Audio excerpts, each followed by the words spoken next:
नमस्कार दोस्तों, हमारे चैनल पर रोज़ हम नई नई वीडियोस लेकर आते हैं। अगर आप भी कुछ नया जानना चाहते हैं तो हमारे चैनल को ज़रूर सब्सक्राइब करें। दोस्तों, झाड़ू, घर की गंदगी साफ करने वाली झाड़ू का संबंध आपके सुख और सौभाग्य से भी होता है। झाड़ू घर में माँ लक्ष्मी का वास लेकर आती है, क्योंकि दोस्तों इसका सीधा संबंध महालक्ष्मी से मिलने वाली कृपा से बताया गया है।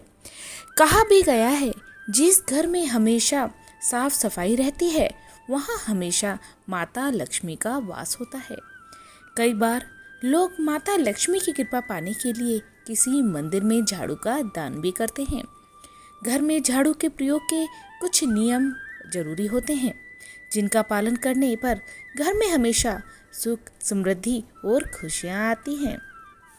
तो दोस्तों, झाड़ू से कुछ नियम जो अगर आप फॉलो करते हैं तो आपके घर में सुख समृद्धि बनी रहती है। आपके घर में नकारात्मकता का वास नहीं होता है। नज़र, बुरे सपने, कुछ भी ऐसी चीज़ें आपके घर में नहीं होती हैं। आज मैं इस वीडियो में आपको बताऊंगी कुछ ऐसे ही नियम जो झाड़ू से जुड़े हुए हैं। चैनल पर पहली बार आए हैं तो चैनल को ज़रूर सब्सक्राइब कर लीजिए। झाड़ू को देवी लक्ष्मी का रूप माना जाता है। ऐसे में कभी भी उसे घर में जोर से पटकना या फेंकना नहीं चाहिए। जिस घर में झाड़ू का अनादर होता है वहाँ से लक्ष्मी माता रूठकर चली जाती है। कई बार आपने देखा होगा, कभी कभी बच्चे झाड़ू उठा लेते हैं और फेंक देते हैं। कभी कभी हम भी झाड़ू लगाने के बाद ऊपर से ही झाड़ू को झाड़ू की रखने वाली जगह पर ऐसे ही डाल देते हैं। नहीं, ऐसा आपको नहीं करना है। ऐसा करने से माँ लक्ष्मी रुष्ट हो जाती है, आपके घर में नकारात्मकता वास हो जाता है, आपके घर से सुख, समृद्धि और महालक्ष्मी चली जाती है। घर में हमेशा झाड़ू को छिपाकर रखने का नियम है, क्योंकि यदि वह सबके सामने कहीं रखी होगी तो उसे गलती से पैर लगने का डर रहता है। यदि गलती से झाड़ू पर पैर लग जाए तो तुरंत मन ही मन उससे माफ़ी मांग लेनी चाहिए।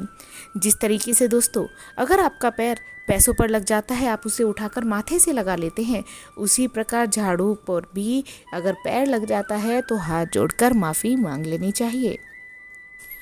झाड़ू को दरवाजे के पीछे रखना काफ़ी शुभ माना गया है। हालांकि इस बात का पूरा ख्याल रखें कि झाड़ू को कभी भी खड़ी करके नहीं रखें। खड़ी झाड़ू रखना एक अशुभ माना जाता है।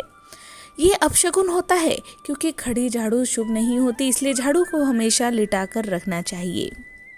नेक्स्ट, झाड़ू को कभी भी घर के बाहर या छत पर नहीं रखना चाहिए। ये अशुभ माना जाता है। ऐसा करने पर घर में चोरी होने का हमेशा खतरा बना रहता है। यदि आपके घर पर सदस्य किसी जरूरी काम से निकल रहे हों तो उसके जाते ही घर में तुरंत झाड़ू नहीं लगाना चाहिए। ऐसा करने पर उस व्यक्ति को असफलता का सामना करना पड़ सकता है। देखिए दोस्तों, इसे कई लहजे से शुभ नहीं माना जाता है। आपने देखा होगा, जब किसी भी व्यक्ति की मृत्यु हो जाती है तो उसके घर से जाते ही, अर्थी जब घर से निकलती है, तुरंत झाड़ू लगाई जाती है, तुरंत नहाया जाता है। तो ऐसा माना जाता है कि जब आप किसी व्यक्ति को अंतिम विदाई देते हैं कि उसके तुरंत बाद झाड़ू और नहाना बहुत ज़्यादा ज़रूरी होता है।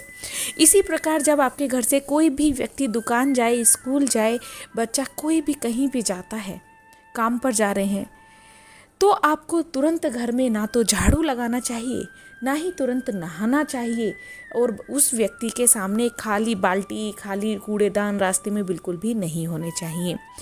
इन चीज़ों का अगर आप ध्यान रखेंगे, आपके घर में सुख, शांति और समृद्धि हमेशा बनी रहेगी। झाड़ू से कभी भी गाय व अन्य किसी जानवर या किसी घर के सदस्य को झाड़ू से नहीं मारना चाहिए। इसे भयंकर ही अपशगुन माना जाता है। हम जब भी किसी नए घर में प्रवेश करें तो उसे हमेशा नई झाड़ू लेकर ही प्रवेश करना चाहिए। इसे शुभ शकुन माना जाता है। मान्यता है कि इससे नए घर में सुख, समृद्धि और बरकत बनी रहती है। दोस्तों, टूटी हुई झाड़ू का भूल कर भी इस्तेमाल नहीं करना चाहिए, क्योंकि टूटी हुई झाड़ू से घर की सफाई करने पर जीवन की तमाम तरह की परेशानियां आने लगती हैं। जीवन में तमाम तरह की खुशियां चली जाती हैं। तो कभी भी भूलकर टूटी हुई झाड़ू का इस्तेमाल नहीं करना चाहिए।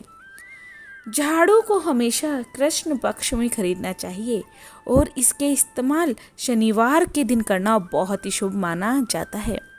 अगर आप भी चाहते हैं कि आपके घर से नकारात्मकता दूर हो जाए, आपके घर में सुख शांति समृद्धि बनी रहे, आपके घर में माँ लक्ष्मी की कृपा हमेशा बनी रहे, आपके घर में पॉजिटिविटी हमेशा रहे, तो झाड़ू से जुड़े कुछ नियमों का पालन अवश्य ही करें। वीडियो अच्छा लगा हो चैनल को ज़रूर सब्सक्राइब करें, लाइक करें, कमेंट करें और शेयर करना बिल्कुल भी ना भूलें। ओम श्री गणेशाय नमः। नमस्कार दोस्तों।